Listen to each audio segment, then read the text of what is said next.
इतिहास के प्रागैतिहासिक काल के बारे में चर्चा करेंगे।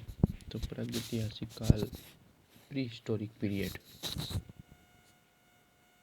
प्रागैतिहासिक काल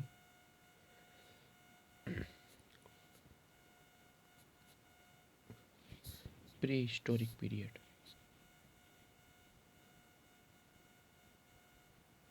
हिस्टोरिक पीरियड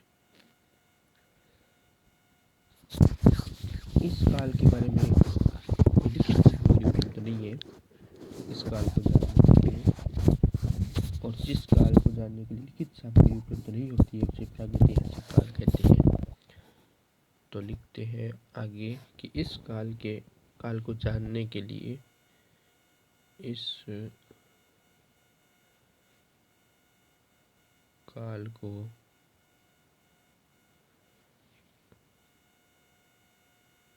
जानने के लिए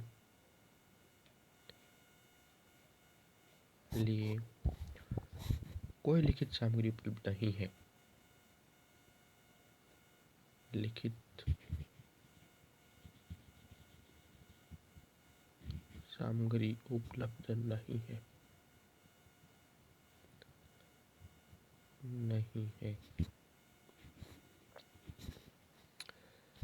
इस काल में पत्थरों के औजार उपकरण मिलते हैं।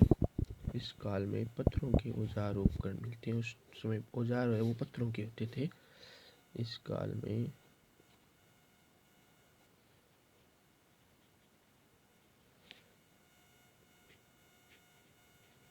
पत्थरों के औजार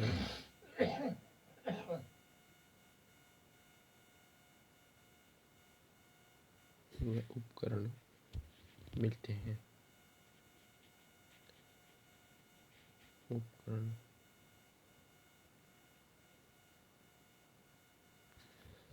हैं। इसी कारण इस काल को पाषाण युग कहते हैं। पाषाण पत्थर को कहते हैं, इसलिए ये युग हो गया पाषाण युग। इसके कारण इसको पाषाण काल कहा जाता है। इसी कारण इस काल को पाषाण युग कहा जाता है। इस काल को पाषाण काल कहा जाता है।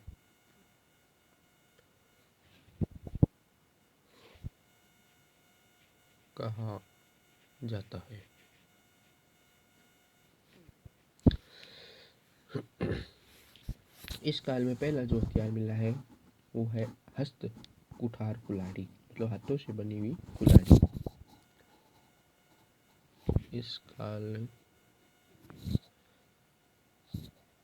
में पहला हथियार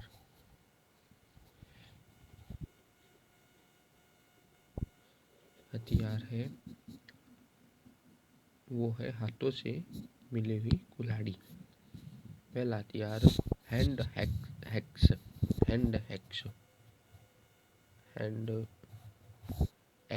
में होता है कुल्हाड़ी।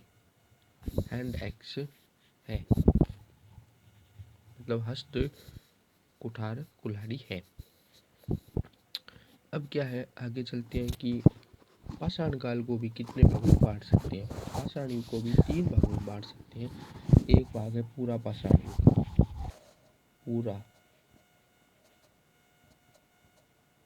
पाषाण युग। दूसरा भाग है मध्य पाषाण युग, मध्य पाषाण युग। और तीसरा भाग है वो है नव पाषाण युग, नव पाषाण युग। अब चलते हैं पहले पूरा पाषाण युग में। पहला है वो है पूरा पाषाण युग या पैलियोलिथिक एज भी बोलते हैं इसको। पूरा पाषाण युग को पूरा पाषाण युग को बोलते हैं पैलियोलिथिक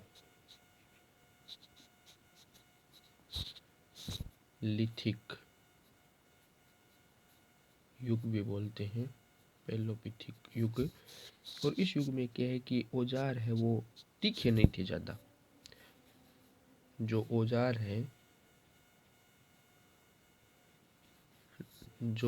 है मानव के, वो ज़्यादा तीखे नहीं थे, अनगढ़े थे। अनगढ़े का अर्थ होता है जो बिना गढ़े हुए हों, अनगढ़े थे।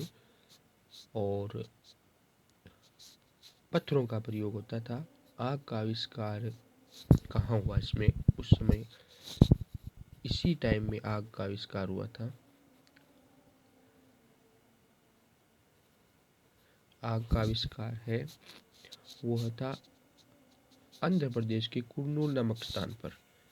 आंध्र प्रदेश के एक कुर्नूल नामक स्थान है, कर्नूल।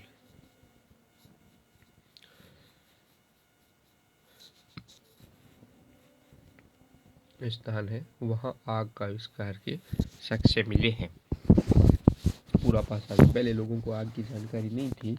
प्राचीन जो अवशेष है वो अवशेषों के आधार पर यह अनुमान लगाया जाता है कि आग उस टाइम में हुई थी। और भारत में जो है इस काल से संबंधित पहली खोज जो है वो कब हुई? भारत में 1863 ईस्वी में हुई। इस काल की भारत में जानकारी है, काल की जो जानकारी है, इस काल की जानकारी है वो 1863 ईस्वी में हुई। किस काल की जानकारी? पूरा पाषाण काल की। पूरा पाषाण काल की उस टाइम इसकी जानकारी हुई, इस काल के बारे में कि इस काल के व्यक्ति क्या खाते थे, क्या पीते थे, कैसे इनके औजार थे। ये जानकारी है वो 1863 ईस्वी में हुई। और कहाँ पर हुई? मद्रास के निकट पलवरम नामक स्थान पर हुई। मद्रास के निकट एक स्थान है, मद्रास के निकट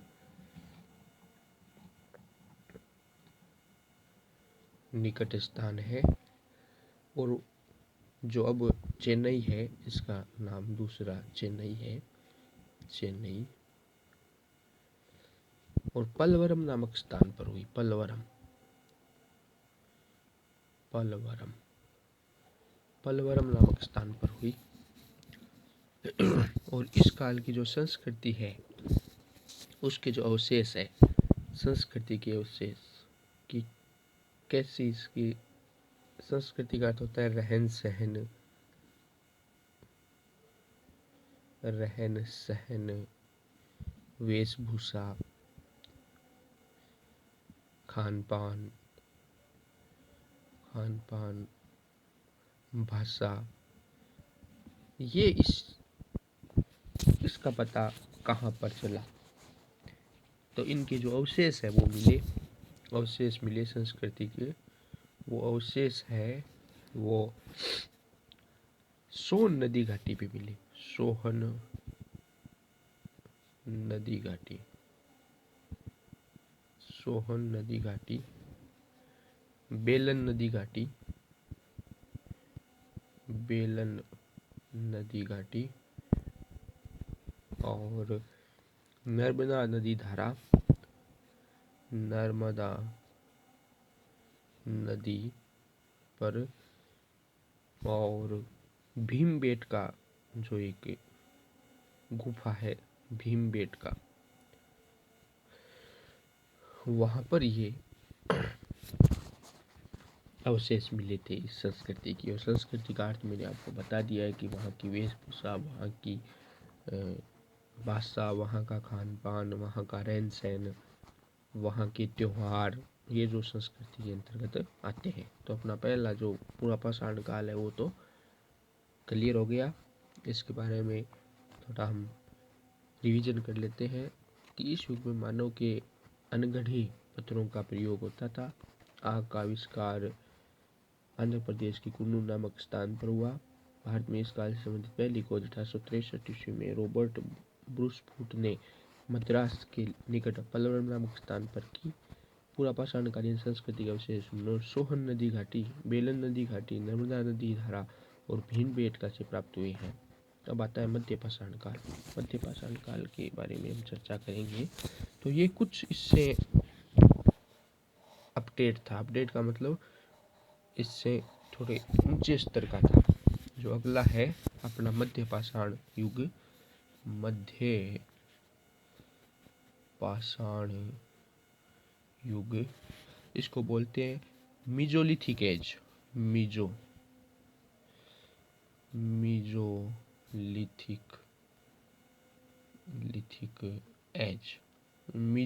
एज। तो इस काल में मानव है नुकीले पत्थरों का प्रयोग करता था। इस काल का जो मानव है, इस काल का मानव कौन से काल का? मध्यपाषाण युग का, मीजोलिथिक एज का जो मानव है वो उपयोग करता था, नुकीले हथियार पत्थरों का प्रयोग करता था शिकार के लिए और के लिए। नुकीले पत्थर, वो नुकीले नहीं थे, अनगढ़े थे, जो पुरापाषाण काल में काम में लिए जाते थे। और ये जो है वो नुकीले पत्थर काम में लेता था। तो एक तो सुधार ये हो गया कि वो लेता था अनगढ़े पत्थर। और आग की जानकारी चूंकि पुरापाषाण युग के लास्ट में हुई थी। और एक सबसे अच्छी बात यह है कि इन्होंने पशुपालन सीख लिया था। पशुपालन का इनको ज्ञान हो गया था। पहले पशुओं को पालना नहीं जानते थे, अब ये पशुओं को पालना जान गए और पशुओं को पालना शुरू भी कर दिया। अब क्या है कि पहली खोज इसकी कहाँ पर हुई? इस काल की खोज 1867 में हुई। 1867 ईस्वी में। ठीक है, अब क्या चलते हैं आगे, देखते हैं तो कहाँ पर हुई और किसने की? तो CL कालाइन है, उसने की थी। CL कालाइन है, कालाइल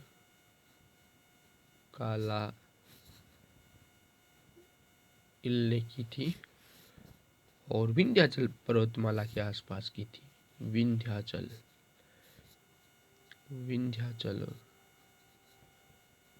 पर्वतमाला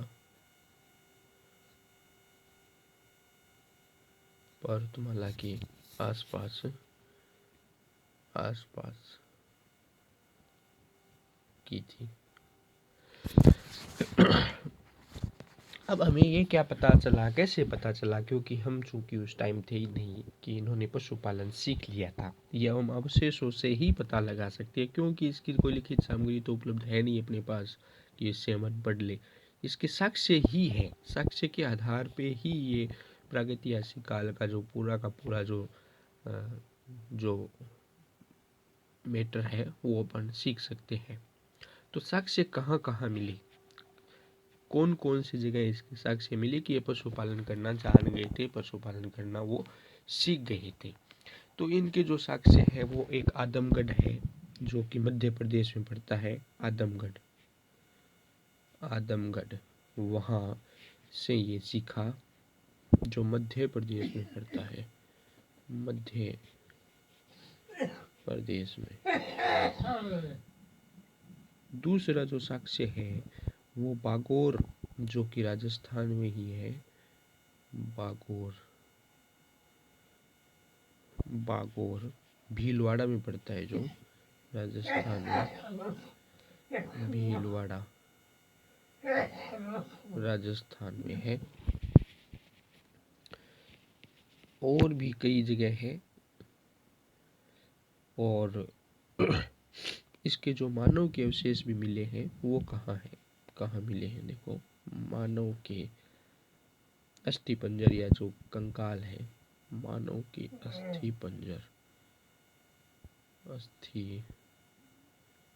पंजर, इसको जो अवशेष है वो सबसे पहले प्रतापगढ़ में मिले हैं, जो कि उत्तर प्रदेश में है। अवशेष है वो प्रतापगढ़ में।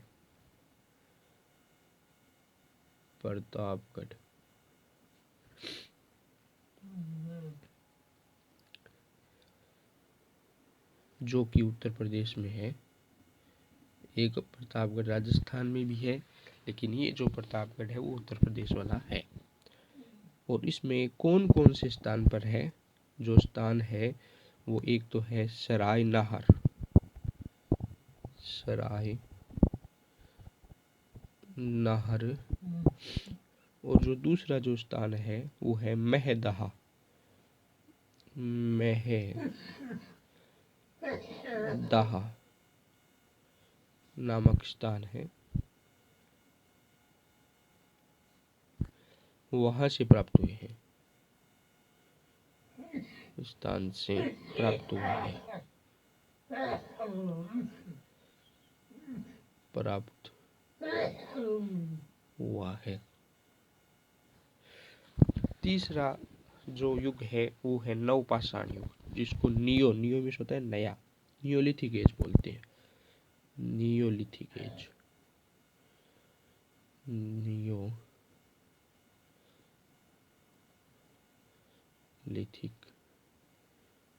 एज, या जिसको नवपाषाण युग भी बोल सकते हैं।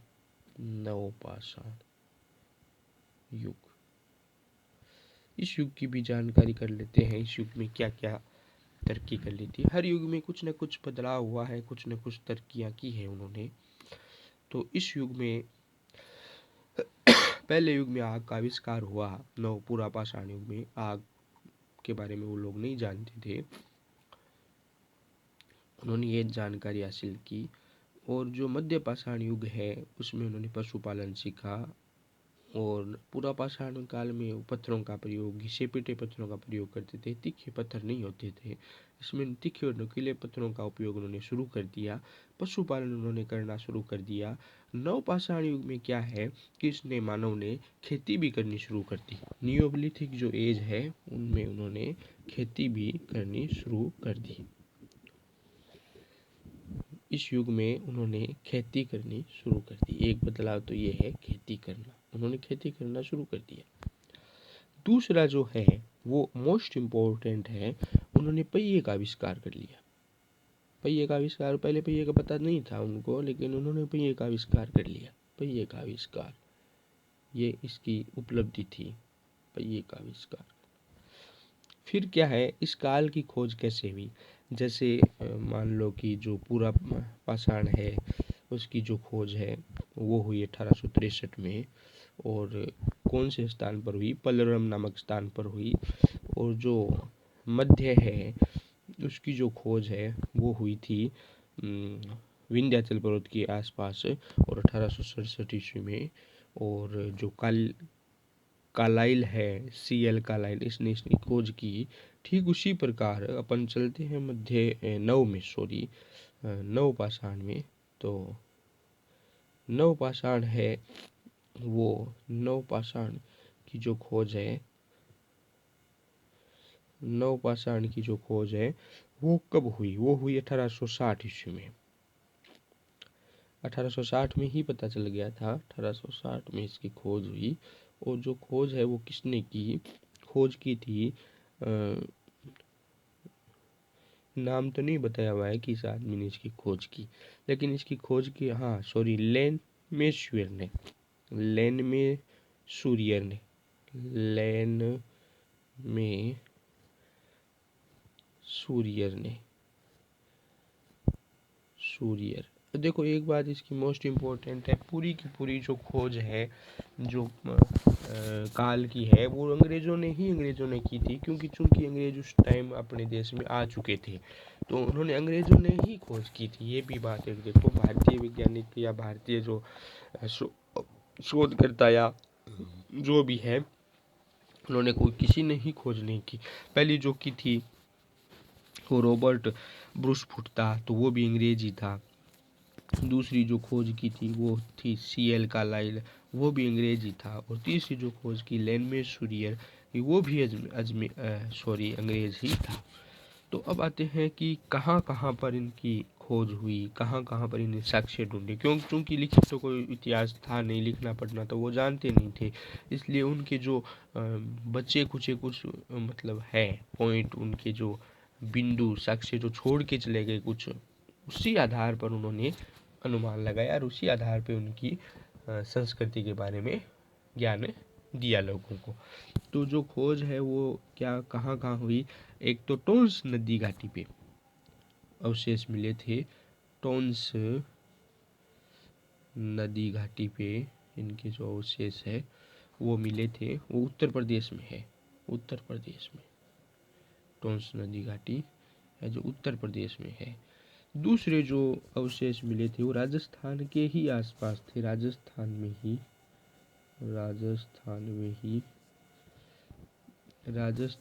ही आहड़ में, उदयपुर, आहड़ जो उदयपुर में है, उदयपुर। गणेश्वर जो सीकर है, सीकर में पड़ता है, गणेश्वर जो सीकर में है। और ओजियाना जो भीलवाड़ा में पड़ता है, ओजियाना जो भीलवाड़ा में पड़ता है, भीलवाड़ा में। गिलूंड जो राजसमंद में आता है, गिलूंड जो राजसमंद में आता है, राजसमंद में आता है। तो अगला है कि इस युग की जो साक्ष्य है वो चूंकि अब पाकिस्तान में चला गया, वहाँ भी मिले थे प्राचीनतम बस्ती के, जो मेहरगढ़ में है। मेहरगढ़ जो आज भारत का हिस्सा नहीं है, पाकिस्तान का हिस्सा है, आज वो पीओके का हिस्सा है। और दक्षिणी भारत में भी इसके कई अवशेष मिले हैं, दक्षिणी भारत में भी इसके कई अवशेष मिले हैं। दक्षिणी भारत है उसमें भी अवशेष मिले हैं इनके। कौन से स्थान पर मिले हैं? बेलारी नामक स्थान है दक्षिणी घाट में, बेलारी, वहाँ पर मिले हैं इसके साक्ष्य। और कुंभकारी है वो इस काल में दृष्टिगोचर होती है। कुंभकारी एक चित्रकला है, कुंभकारी एक चित्रकला है, वो दृष्टिगोचर होती है इस टाइम में। दृष्टिगोचर मतलब वो प्रचलित होती है इस टाइम में, दृष्टिगोचर होती है, चित्रकला है एक टाइप की, चित्रकाल या चित्रकला बोल सकते हैं। और इसमें क्या है कि कृषि के अवशेष कहाँ मिले हैं? कृषि के प्रथम जो अवशेष हैं कि वे खेती करना जान गए थे, वो जो अवशेष हैं कृषि के, वो अवशेष मिले हैं मेहरगढ़ में। मेहरगढ़ चूंकि ये बलूचिस्तान में, पाकिस्तान आता है, मेहरगढ़ बलूचिस्तान पाकिस्तान का हिस्सा है। आज ये भारत का हिस्सा नहीं है चूंकि उस टाइम भारत का विभाजन नहीं हुआ था। बलूचिस्तान पाकिस्तान का हिस्सा है ये। तथा चावल के जो प्रथम अवशेष है, सॉरी प्राचीनतम अवशेष है चावल के प्राचीनतम जो अवशेष है वो कहाँ प्राप्त हुए थे? वो प्राप्त हुए थे उत्तर प्रदेश में, इलाहाबाद के निकट। उत्तर प्रदेश में इलाहाबाद के निकट, इलाहाबाद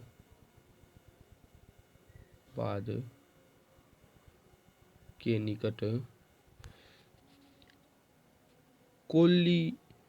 कोल्डी हवा से मिले हैं। कोल्डी हवा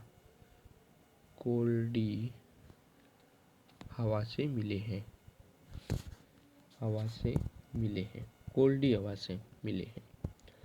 चूंकि ये तो अपना खत्म हो गया, अपन आज दूसरे काल में चलते हैं। प्रागैतिहासिक काल समाप्त हुआ है, इसकी दो या तीन बार जब तक आप पूरा इसको समझ नहीं लो, इसका रिवीजन करो। और अगला शुरू करते हैं आध्यैतिहासिक काल। इस काल में लिखना पढ़ना शुरू हो गया था, लोगों को ज्ञान हो गया था इतना। आध्यैतिहासिक काल,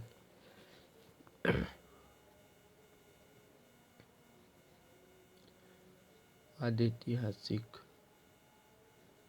काल, इसको अंग्रेजी में बोलते हैं proto historic period. Proto historic period इस काल की अवधि कितनी है? इस काल की अवधि है वो है 3000 ईसा पूर्वी से 600 ईसा पूर्वी तक। इस काल में लेखन का ज्ञान तो था, लेकिन लिपि को आज तक नहीं पढ़ा जा सका। लिख तो थे लोग, लेकिन उसकी भाषा समझ नहीं सकते थे। लेखन कला का ज्ञान तो था, उनको।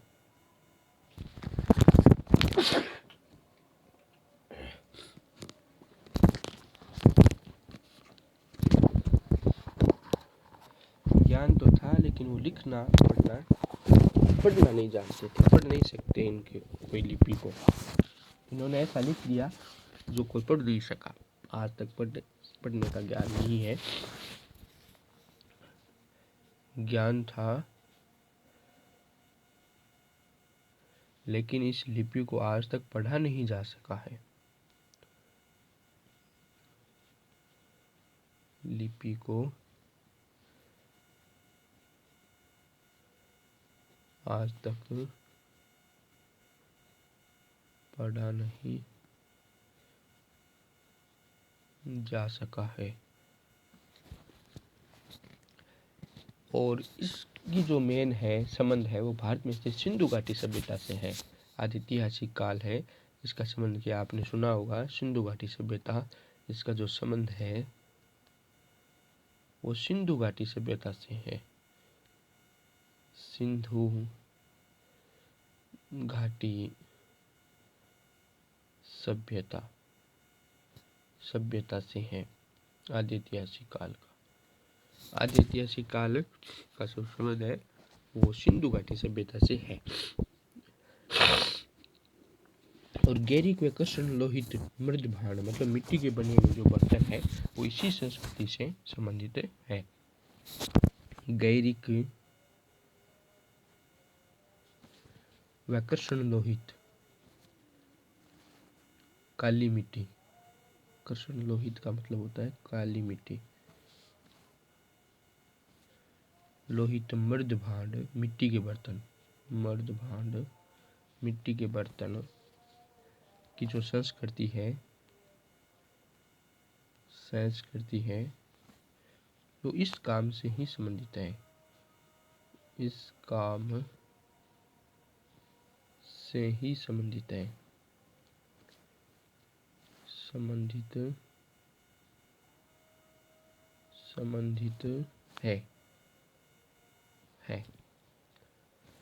तीसरा जो काल है वो आता है ऐतिहासिक काल। इसमें लिखने पढ़ने का ज्ञान था। इसकी लिपि पढ़ भी सकते हैं और लिख भी सकते हैं। ऐतिहासिक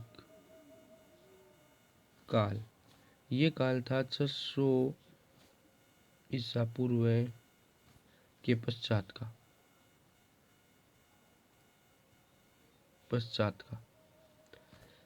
और इसमें क्या है कि लोगों ने लेखन कला जान लिया था, इसीलिए इसको ऐतिहासिक काल के नाम से जाना जाता है। कि जब से मानव ने लेखन कला का ज्ञान हासिल किया, मानव ने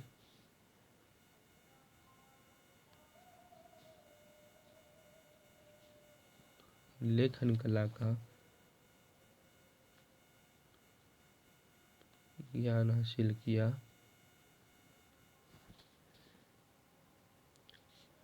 इसे हम ऐतिहासिक काल के नाम से भी जानते हैं। इसे हम ऐतिहासिक काल के नाम से